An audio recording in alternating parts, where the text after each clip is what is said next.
안녕하세요. 사랑타령입니다. 아내와 필리핀에서 연애를 할 때 유난히 추위와 더위를 타는 것을 알게 되었습니다. 워낙 더운 나라이고 에어컨이 없는 집에서 자라왔는데도 더위를 많이 타서 이상하게 생각했었습니다. 그렇다고 에어컨이 있는 곳을 좋아하지도 않습니다. 버스도 에어컨이 없는 것만 타고 에어컨이 있는 쇼핑몰의 실내나 식당에 들어가면 피부가 닭살처럼 돋고 온몸을 부들부들 떨곤 했습니다.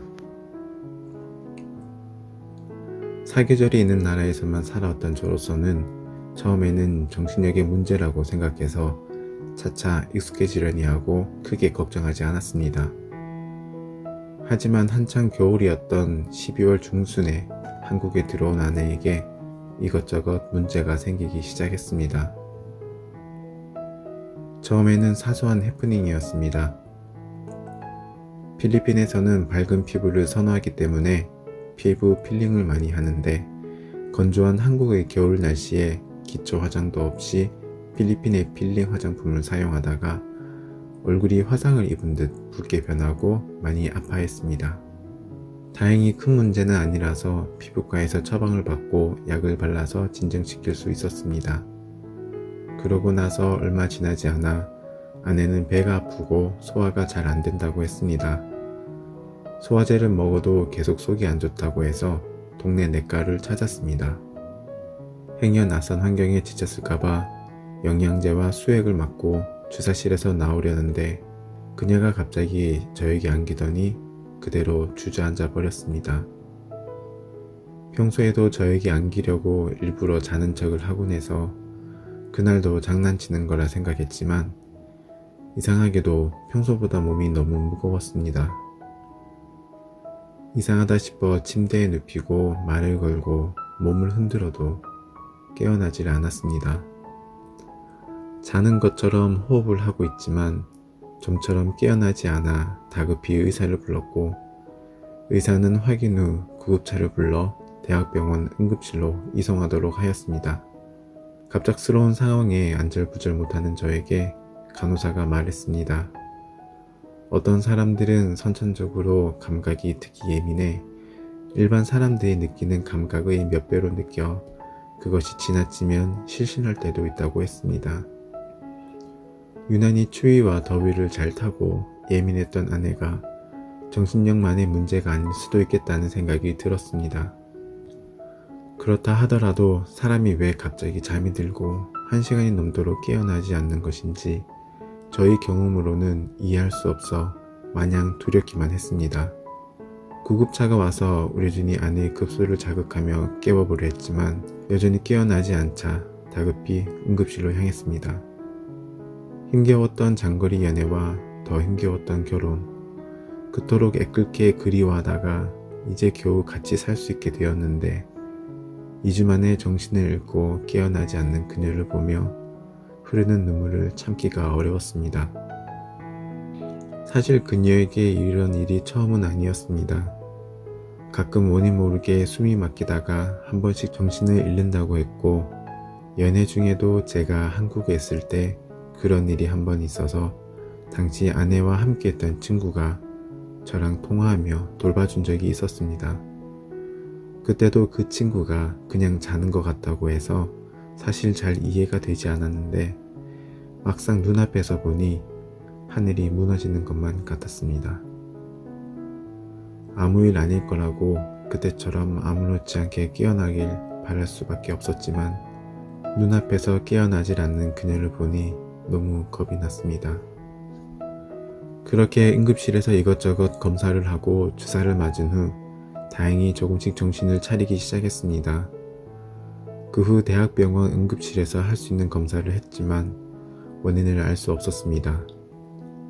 검사 결과 긴급한 상황이 아니라고 판단되었는지 하루가 지나도록 입원대기를 해야 했습니다. 기다림에 지치기도 했고 일단 정신이 든 아내의 검사는 외래로 받아도 될 것 같다 그냥 집으로 돌아왔습니다. 하지만 그것은 시작일 뿐이었습니다. 집에 돌아온 아내는 그날부터 거의 매일 밤 똑같은 일이 반복되었습니다. 평소에 잠을 잘 때는 몇 번이고 뒤척이며 제 잠을 깨우는 게 보통이었는데 너무 얌전하게 자는 게 이상해 혹시나 해서 살펴보고 깨워보려 해도 잠에서 깨질 않았습니다. 한 번은 자고 있는데 아내가 저를 흔드는 것 같아서 깨어보면 아내는 정신을 잃은 채 경련을 일으키고 있었습니다. 너무 겁이 나서 이 병원 저 병원 옮겨다니며 병원에서 할 수 있는 검사는 다 해보았습니다. 증상은 있지만 검사 결과에서 나타나지 않아 확정된 질병인 것도 아니고 그래서 치료를 할 수도 없는 상황인 게 다행인 건지 불행인 건지 답답하기만 했습니다. 그래도 시간이 지나면 점점 나아지기는 했는데 그러다 어느 날 다시 정신을 잃으면 또 같은 일이 계속 반복되었습니다. 저희에겐 또 다른 문제가 있었습니다.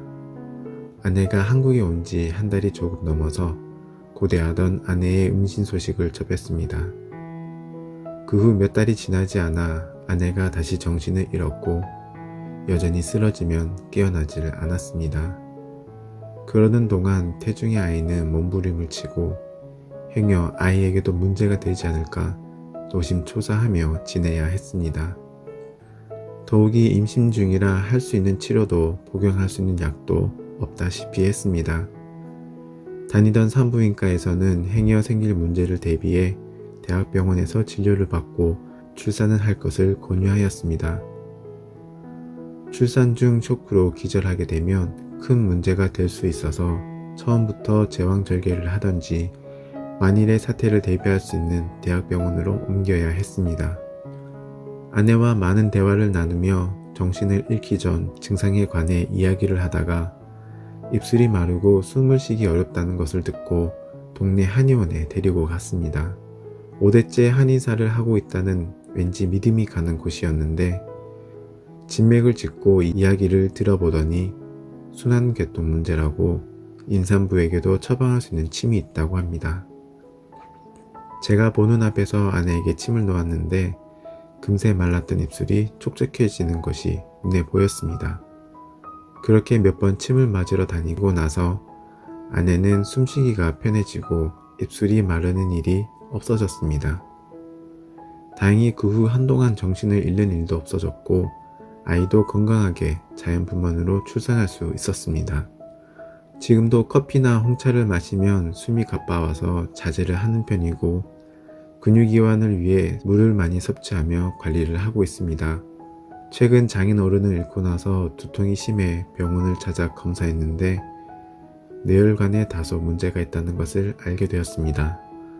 정신을 잃는 것과 직접적인 연관은 없다고 하지만 장인 어른께서 뇌혈관 문제로 갑자기 돌아가신 거라 평소에 조심하며 관리를 하게 되었습니다. 저 없이는 하루도 못 산다고 자기보다 먼저 죽지 말라고 해놓고서는 정신을 잃고 깨어나지 않는 그녀를 보며 저 또한 그녀 없이는 하루도 살아갈 자신이 없다는 걸 알고는 있는지 마음속으로 수천 번, 수만 번 되묻곤 합니다.